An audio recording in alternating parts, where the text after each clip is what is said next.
WV Uncommon Place. This podcast is a variety podcast that houses numerous series to cover mental health, empowerment, podcast framework, and various intimate theories to get to know the hosts, along with occasional movies reviews and dives in pop culture with our event podcast episode.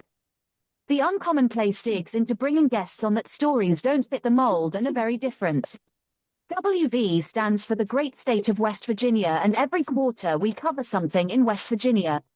Stacey and myself, JR, are your hosts, so please come along for this venture to our Uncommon Place.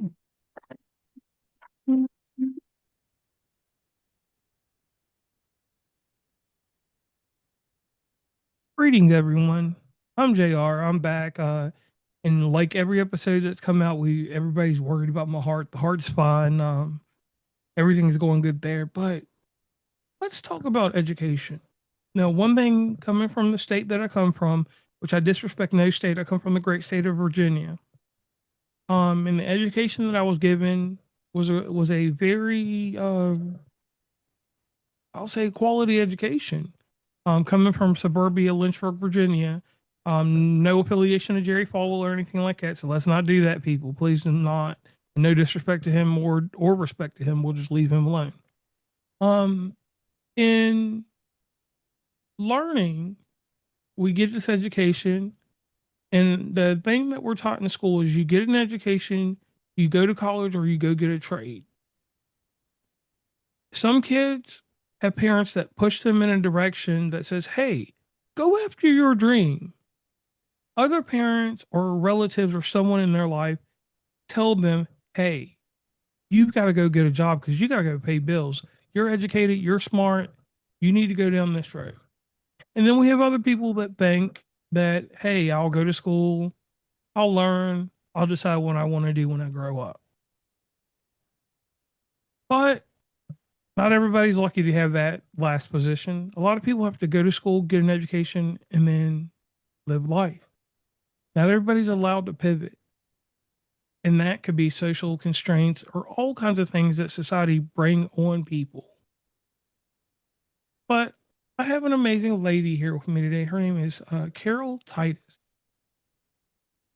And her last name, that Titus, that's a strong thing there. She's going to tell us about her life. We're going to start off at the very beginning. And then we're going to go deeper into her life.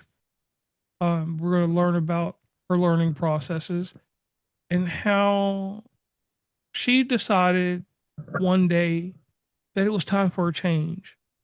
But the change, like I said, a pivot, it was more than just changing her cereal, going from almond milk to regular milk. It was a whole lifestyle. It was more than meets the eye. So basically, she's a transformer. Now, Carol, how are you doing today? I'm doing great, and it's my joy and pleasure to be with you today. Okay, so let's do something real quick, and I need you to do this. This is really, really important. Now, we're going to take our thinking caps off for this one because this one is a really challenging question. This is how I like to begin the shows in this new year. I want to know something that you have learned from either a grandparent or someone in your family other than your parents. Something I've learned from someone in my family. Or if it's not a family member, someone other than your parents, something you learned. Yeah, well, I've learned a lot of things from a lot of people, and I think that's what we strive to do every day is, you know, figure out how we connect with people. And I've done that a lot through education. And what I try to look for are opportunities to find people that are smarter than me and can teach me something. And it doesn't necessarily have to be a grandparent, it could be a child. Sometimes it's important for us to see things through a child's eyes. So I always learn through my kids how to connect and kind of like relieve myself of limiting thoughts through play. And in reading to my kids and playing with them, we're always able to connect And I think that's something that's important and, is lacking in curriculum today. And that's why I'm here to talk to you, is to make people more aware of like what the effective pedagogy is and what effective curriculum looks like. Okay. Now, the reason I asked you this though is because when I ask people this question, it brings a different smile to people's face to know something from their childhood or something in their adolescence that moved them to who they are today. So, for example, with me, I had a grandmother that let me. The one thing she didn't really teach me, but she allowed me to watch soap operas with her.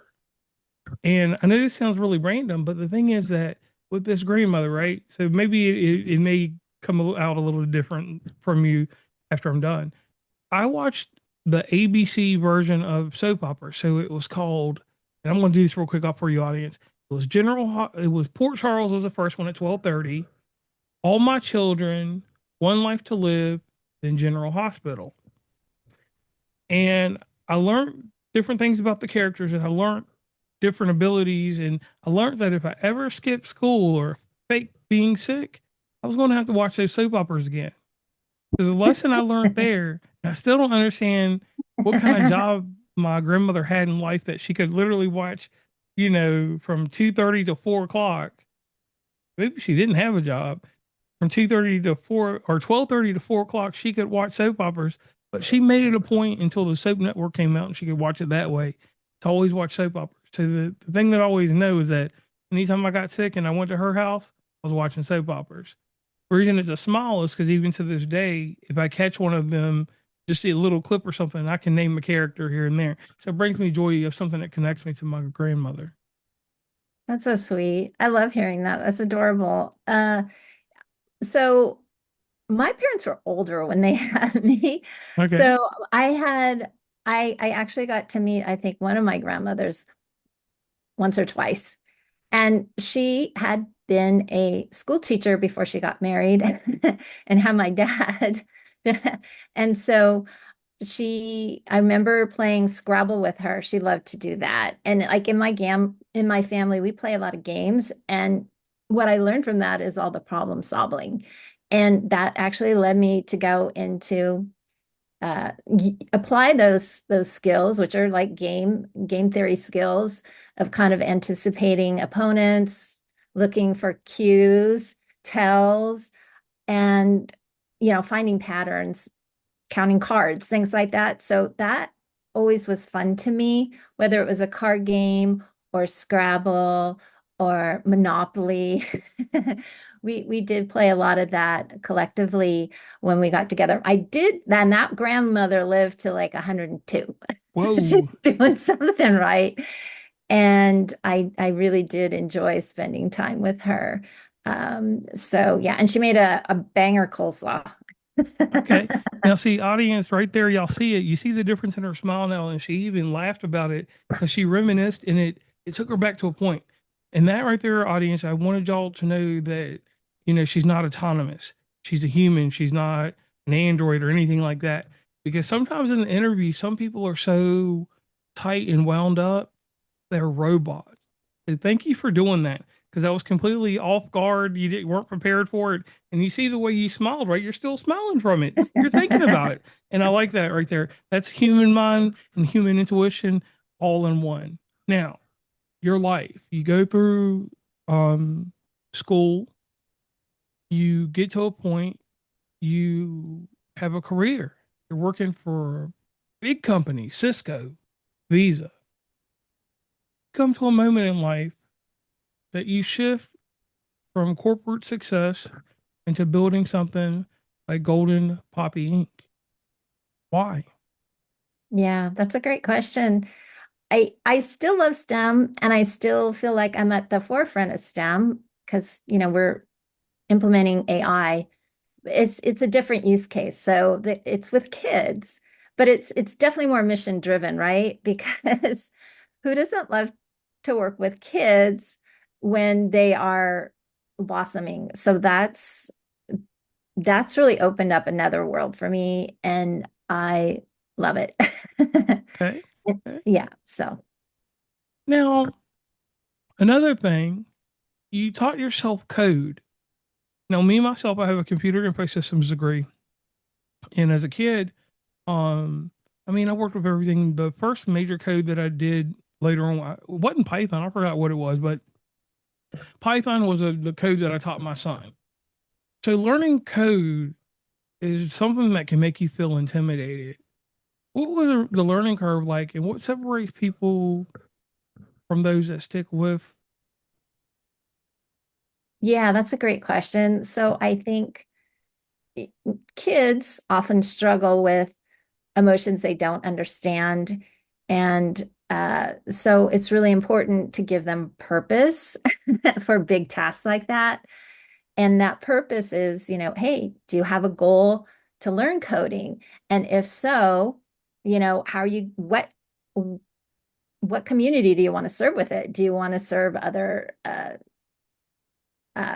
technical people, or do you want to, go into a niche like I have, which is, education. So, you have to kind of have that bigger idea to keep you uh, going through the hard times when you're debugging and things like and aren't working out. So we always suggest that people do that with their kids. And then once you have that bigger context, you can break that down into an action plan and, taking, monthly, weekly, daily steps to track your progress and see how little actions make big impacts towards these longer term goals.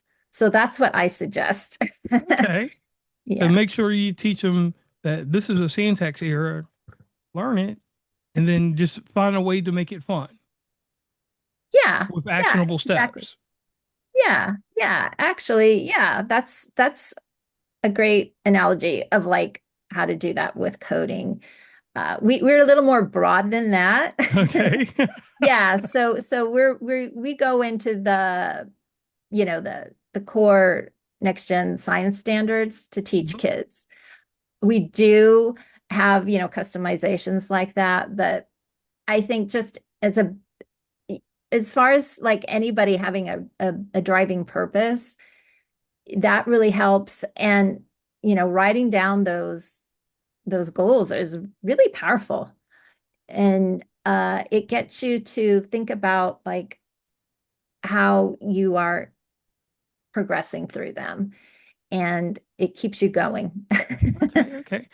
Now, Golden Poppy focuses on play-based mixed reality education for skeptics who still believe learning should be rigid and traditional. What does the science actually say about play and retention? And the reason I ask this is because this is what happened to me in the 80s. I went outside and played, right? But I had a computer, I had a Commodore 64, I had everything. I had an Apple too. I was playing I was learning how to had to run everything. I had to play Oregon Trail. Oregon Trail is exactly my life skill game. I had to decide on was I paying for the ferry? Was I going to try to take everything across it and my people die? Or little Sally Mae get killed by dysentery because I wasn't wise about this and that, or a snake bite, which we couldn't help. So the reason that I ask is because growing up, they thought that video games were going to make me ignorant. They gave me a lot of skill. Yeah, I think there's a lot of controversy on that and probably a lot of just misunderstanding.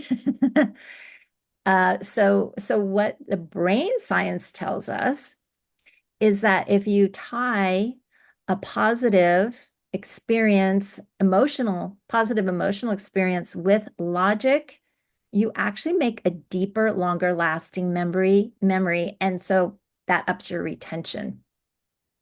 And so uh, all of our offerings include a unified environment for engagement, behavior management, and achievement that playfully and positively finds and fills gaps in STEM learning. And so we also incorporate social play because it's really critical for children to learn how to make friends, figure out how to work together, and then advance through the story. So in our book, Unicorn Blue and the Carol Dweck Quest, we specifically wrote the narrative to provide accessible ways to apply science through literature for a learning experience children never forget. Okay. Now, one sidebar question. What made you decide once you got over into this area to write a book? What made you decide that education needed your form of education? Because you are embodying this education. What made you feel that writing it would be the best format for it? Because you could have did anything with it. You could have did a hook on phonics type deal. You could have had puppets. You could have done anything, right? Right. So this is interesting because the most recent national assessment in science showed some of the worst outcomes for eighth graders in almost 20 years. So we're fixing this by providing innovative solutions for schools and parents that just isn't in traditional curriculum. And also, the National Association of School Boards found in their research, it's important not to focus on rote skills like reading and math, shorn of any connections to history, literature, or science. So we strive to provide personalized learning pathways that identify gaps in STEM and then bridge them with personalized learning outcomes. And this way, what it does, JR, is it provides more meaningful time for the teachers to connect with their students and give them the one-on-one individualized attention that they need. Okay, and I like that instead of making everything cookie cutter, factory line learning that has become what we see. And the reason that I like that, and I want to stress this, is because um, my children are all grown, but I seen what has happened to these COVID babies. And when I talk about COVID babies, I'm talking about the 5-year-olds that are 10 and 12 now, the education deficit because they learn from an iPad and all they know. I mean, I understand math is a subject that everybody gets sore about because factorization and different things have happened between the time me and you were in school till now. So factorization is something that everybody gets mad about now. I'm not going to talk about that controversy. We can save it for a whole nother episode. But comprehension through what you're telling me can make sense. The one-on-one. I can actually see a kid comprehend because me and you both have different definitions for it, but I consider it a deeper understanding. Can I get your definition of comprehension real quick? Yeah, so what we stress is, building critical thinking. And so we teach that through our offerings, whether that's our book or software, through like this, playful role play with a unicorn. And so, you know, kids don't have the normal daunting blockage because they are playing unicorn or they're just playing with their friends. And so it's like, oh, I can do this. I'm a unicorn. And that's kind of the mindset we have, like this positive emotional experience. And then it's easy to get them to think about things logically. Okay.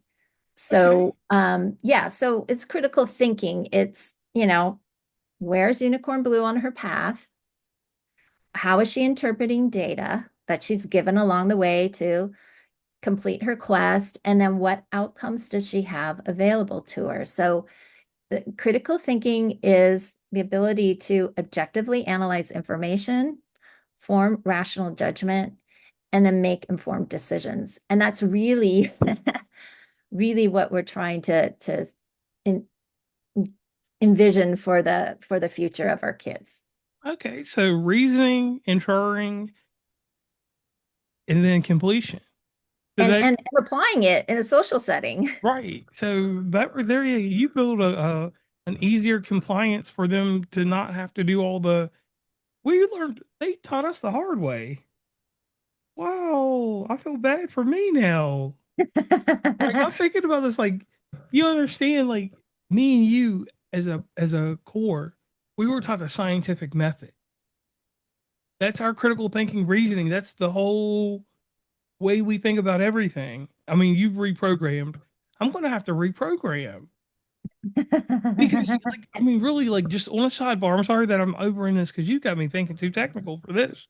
But seriously, I mean, not too technical, but understand, like, if I could have learned the way that you're teaching, and like you said, individual people could learn that, that would take some of the pressure off of us because you know what it was like with that reasoning we had to being a critical thinker. The critical thinking, you know, it's two steps because it's something that we were taught in two areas, uh, language arts and in science, and then we had reasoning, which we bridged together because you had to have some reasoning for social science, which is social studies in other places.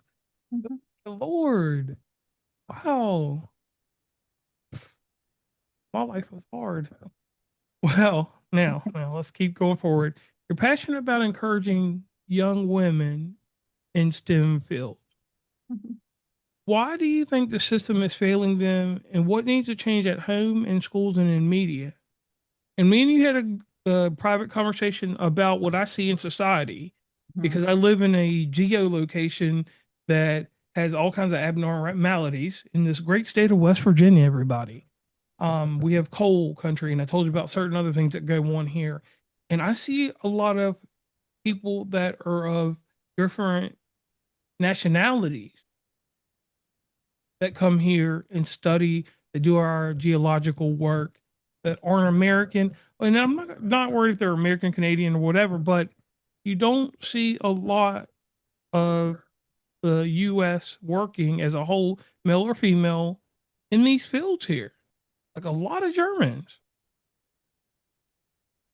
Yeah, so what I think there's a disconnect with traditional curriculum, and traditionally schools have been using a very costly mix of resources while the rate of student achievement continues to decline. So we take a more purposeful, holistic approach. And the pilots we did at Pride Elementary, which is a disadvantaged population, uh, confirm our ability to raise the rate of achievement to 100% proficient and distinguished on national standardized tests. So we know, our approach is working, and we would love to see 1 million kids in the US on this because it's so impactful to their lives. And, we've seen this from the teachers. And I don't know if you know this, but Kentucky, the entire state, is a disadvantaged economic state. 90% of the kids are on free lunch. So it's really not the kids. I don't think it's the teachers. The teachers love it. I think it's just the curriculum needs to change and not be so rote. A lot of the, emphasis and policy now is for reading and arithmetic, but it needs to cover retention. It needs to be reading, arithmetic, and retention. And this is how you get the retention. It's through this purposeful, integrated approach. Okay. And I can see that. Whoa, I can't believe Kentucky's like that, but it is a bordering state. I do frequent the eastern portion, Pikeville and around there. Paducah and all that is once a year. Oh no, Louisville's fine too. But anyway, now you talked about a real impact. I want to know about this 3 sigma improvement in student outcomes.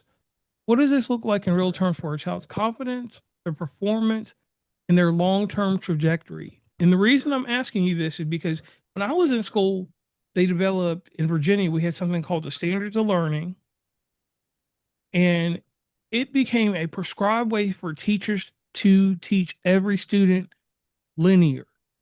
And when they did that, I noticed, and this is sad later on in life, that there were a lot more special education that came about because teaching was one way. Towards the end of my high school, No Child Left Behind was initiated.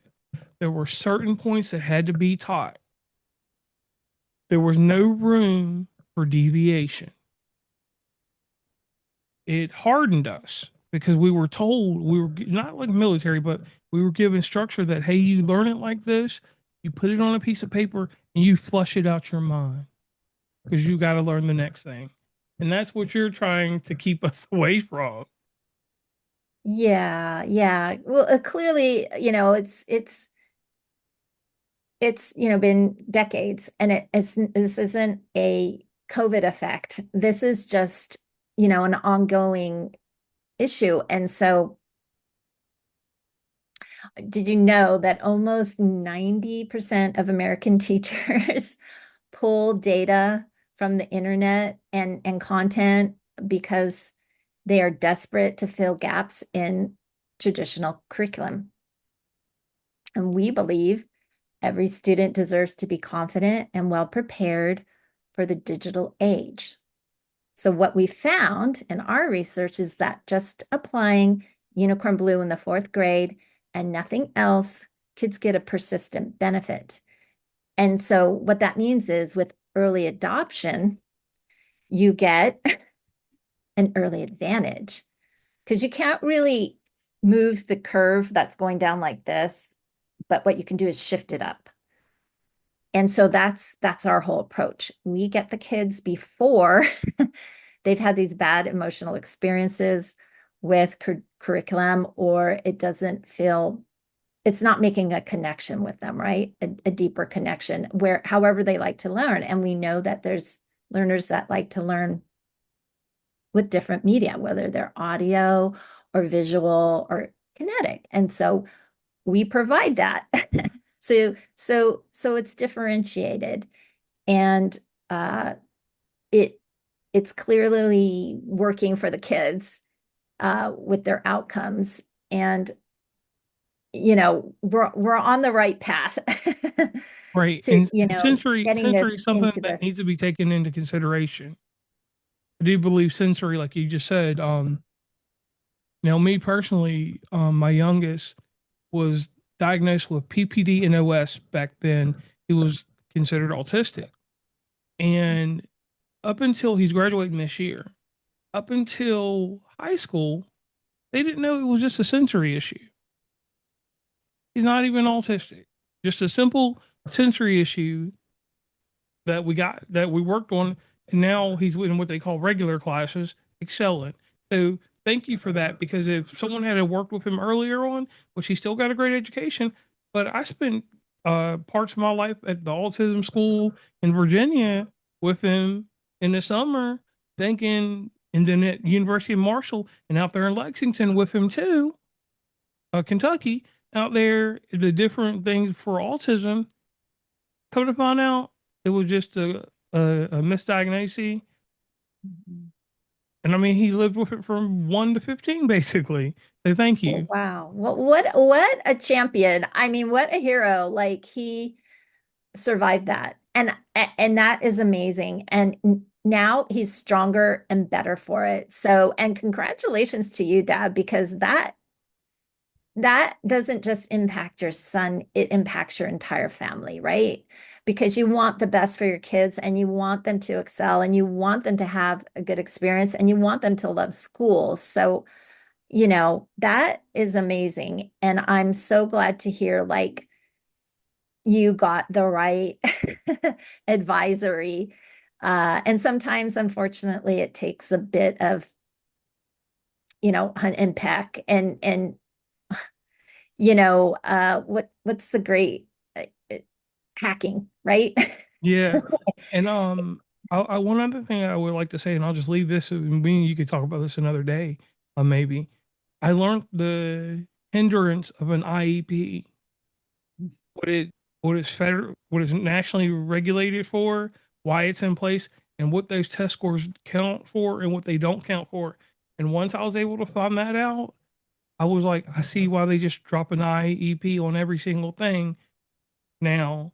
And I won't disclose that on this episode. If anybody wants to know about that, hit me up in my other channels. But learning that was something that really irked me because it was just like a band-aid for no reason. But we won't go there. Now, now we're about to talk about Unicorn Blue and Caradoodle Quest. You get this book.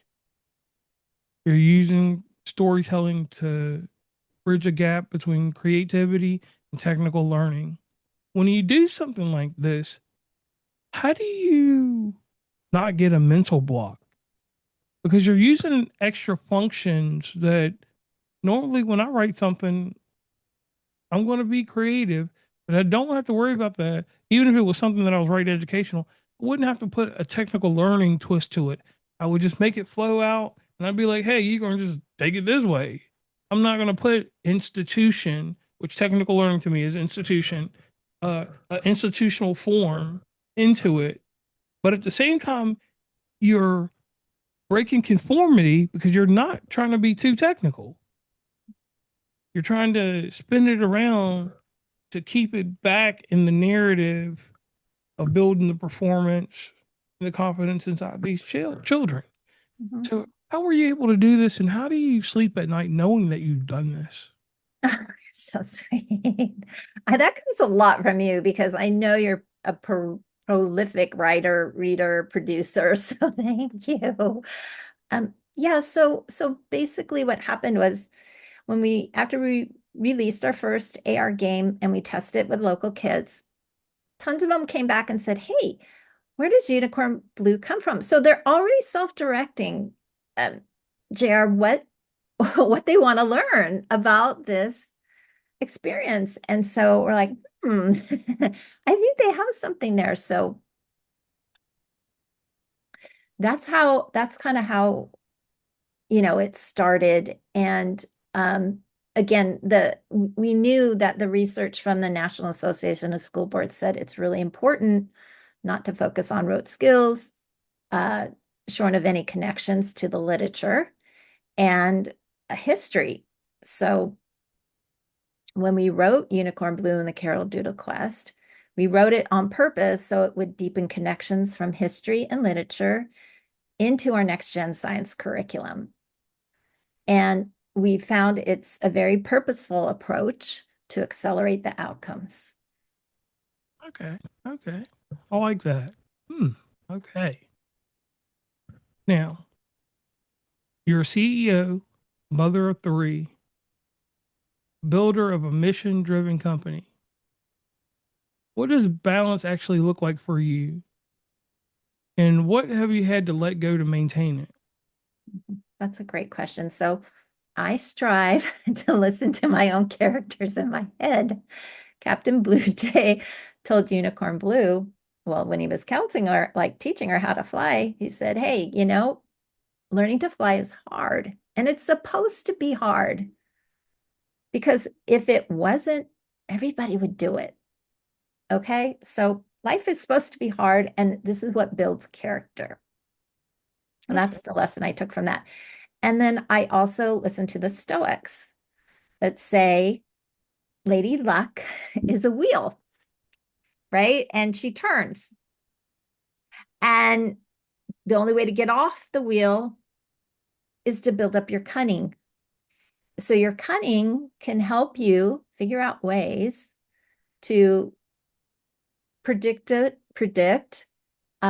what your outcomes are going to be in certain situations, whether it's a science experiment or a social situation, which are even more important, right? So that's why we really focus on developing critical thinking in kids, whether it's through literature or it's through our next gen curriculum. And it's again, where's Unicorn Blue on her path? How is she interpreting data?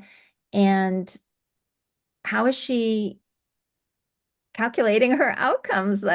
And so it's really the ability to objectively analyze information, form rational judgment, and make informed decisions. And it's really critical for kids to learn that at an early age, so they don't, get blocked from beautiful dreams that they have, bigger problems that we have in the world, just like you're talking about, that impact us, at such a personal level.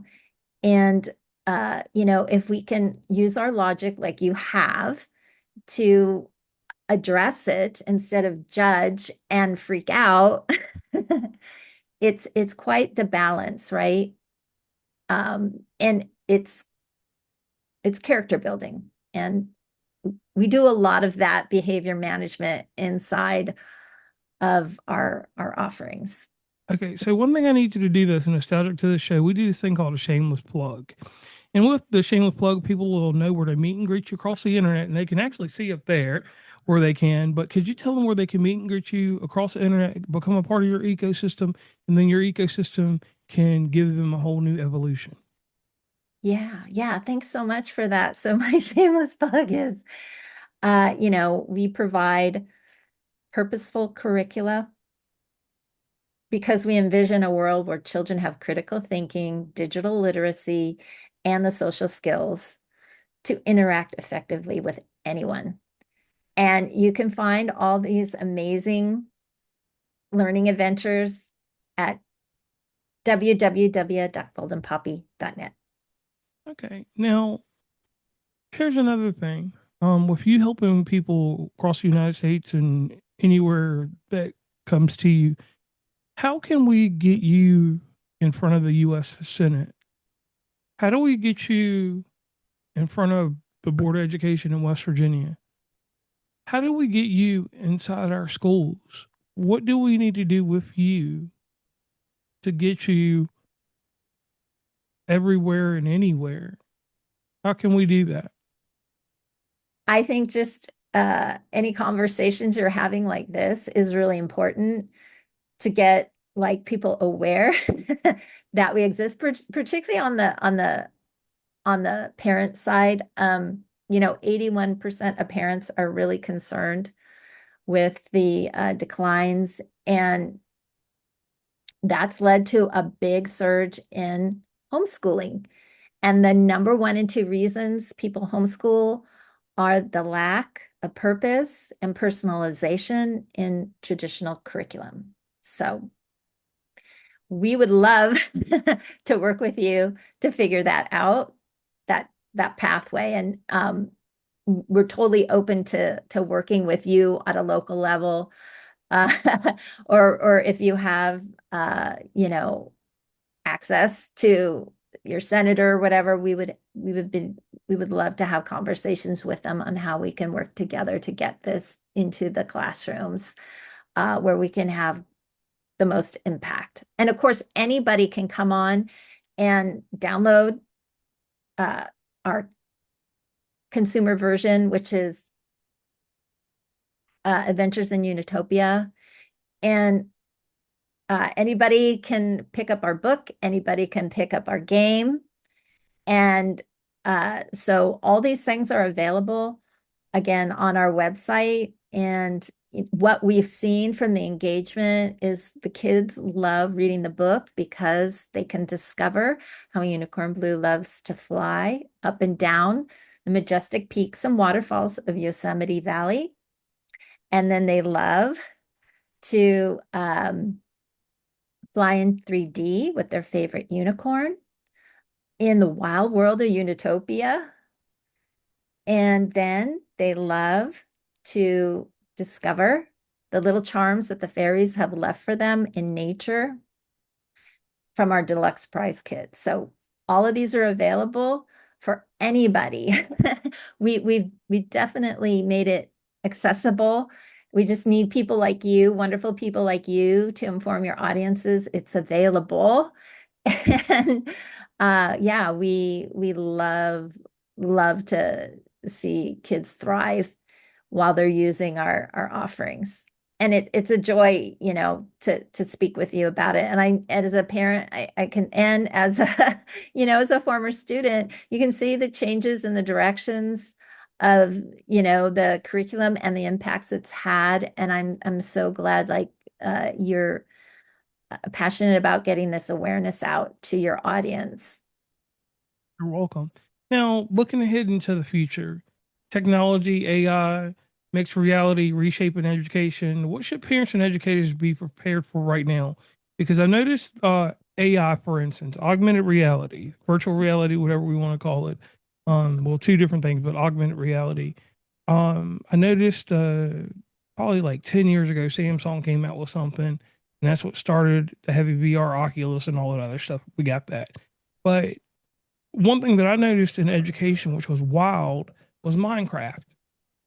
When Minecraft got into the educational sector, I was like, huh, wow, another way for people to learn. An alternate way, because everybody says everything's got to be alt if it's not normal. An alternate way, and children were learning, communicating. They're still having classes in some of these places to this day. So, my son obviously jumped into that. That was a learning way for him. And then secretly, it was a way for him to get his Ender Dragon and everything else he wanted to do. Even though he was on the school server, they hacked it and knew what they were doing. So, I gave him points for hacking. Yeah, you should be very proud. That's very hard.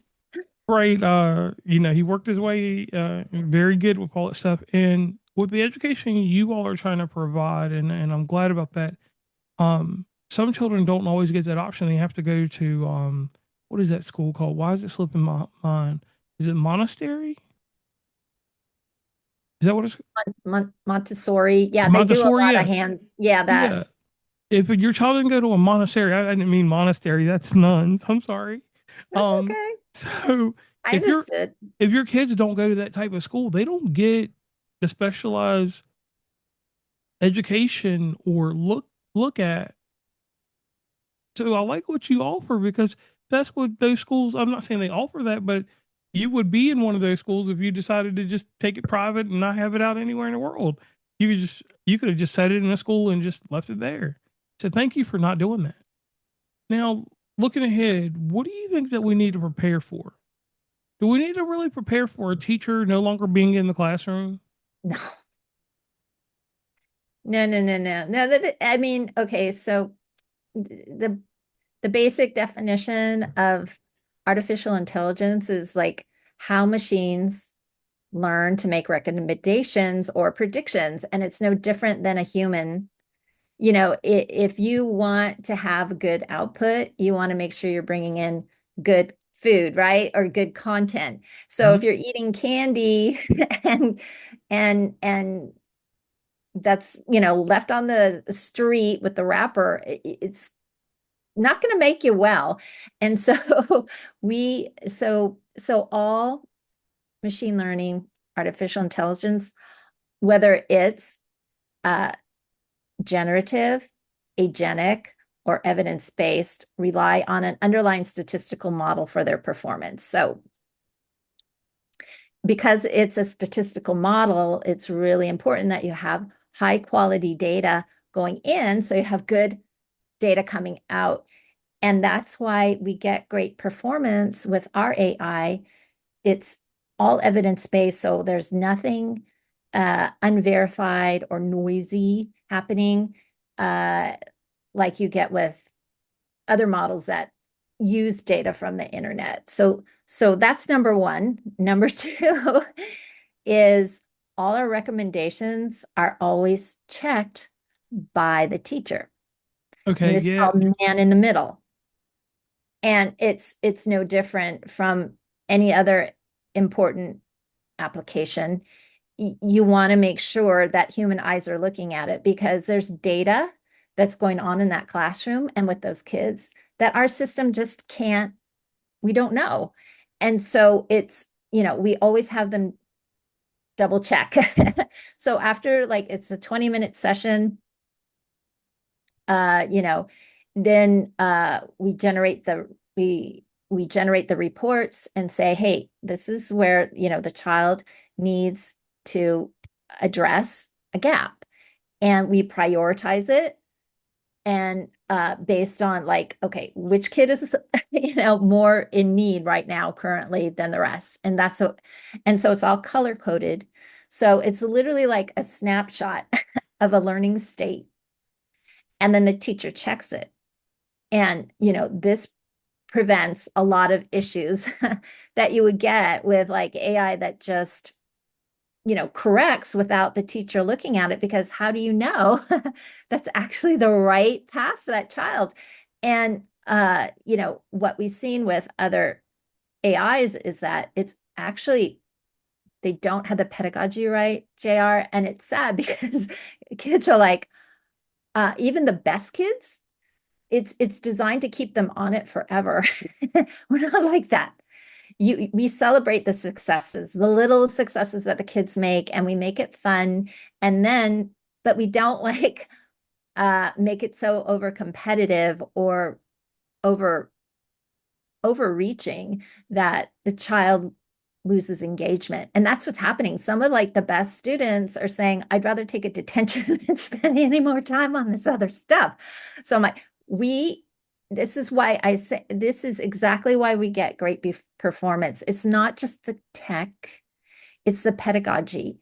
And we were very careful in making sure that, we put the right people on to test it. So it's been tested by psychologists and in-class teachers. And so yeah, it took us a while to get it. Rome isn't built in a day, but I'm very passionate about the pedagogy being correct, not just okay, how many records did you process? Yeah, we can process 50,000 records, with a class of 50, in a couple weeks. But we always have the teacher double check. Right. That extra variable that makes it make sense. Yeah, right. Because otherwise you're introducing yet another unverified variable, and you're going to have, problems downstream. This is the classic, there's no silver bullet, right? In software. So, I'm kind of old school. We're not about like build it and then have the users fix it. We don't do that. We always get the requirements up front and make sure we're following, a good pedagogy for that and rigorous testing. Okay, so integrity at the end of the day is something that you all strive to have, and that's good in this day and age, because in tech, you could just let all the variables build up and not do anything about it until you get the data for a bunch of variables. So I want to thank you for that, and I want to thank you for coming on the show, Carol, for this one major thing. You are making a difference in education, and education is an area that you either have people that are going to engage it, or you're going to have people that are going to be skeptical and just be lazy. Because lazy is one thing that it doesn't matter what generation it comes in form. It's probably heavier in this generation, because we don't, like you said, the engagement. If it's not engaging, why stick with it, right? Mm-hmm. So, with all that being said, thank you for having the gumption, the fortitude, the accountability, and the responsibility that you assume with making all of this, and knowing that we need help. The future needs people that want to actually educate, people that want to remedy, people that don't want to just sit here and follow a linear problem solving method that isn't working anymore or hasn't ever worked. Being multifaceted, or let's just break it down. Having perspective on education and not having that linear expression is what makes you golden poppy, because not everybody's going to sit here. Most people are going to have a one-dimensional, two-dimensional. Let's use that. We'll go planes, astral planes. A two-dimensional plane for how their education is going to go. They're not going to think in 3 dimensions like me. They're not going to think in 4 dimensions like you. They're going to have an in-between, just flat. They're not going to see the world for what it is. They're not going to see the AI, AR. they're not going to want to accept it. And you know that there are some that will be skeptical, and you're fine with that. Those people can be skeptical. Okay. But I'm not going to punish the youth. I'm not going to punish anyone that wants an education or anyone that feels that they need the prescribed education that you all are providing. So I thank you for that. Now, in closing, what I'd like you to do is give us the mission statement of Golden Poppy, and then give the youth something to think about. Give the youth something to think about. So that's great. That's a great, and so our mission really is to, have a world of kids where they have critical thinking, digital literacy, and social skills that will serve them with any kind of interaction they have on a global scale or a local scale or regional. So that's definitely our driving force. And I would say to kids, try our products because they will open your eyes to the love and possibilities of so much innovation in science, and hopefully keep you engaged for your lifetime. All right. And to finish this up, audience, this is the one thing that I want to leave you all with. And this is an amazing message that we were given today, is this one thing: learning, teaching have no barriers. Conformity is a word that we should not use in the same sentence of education.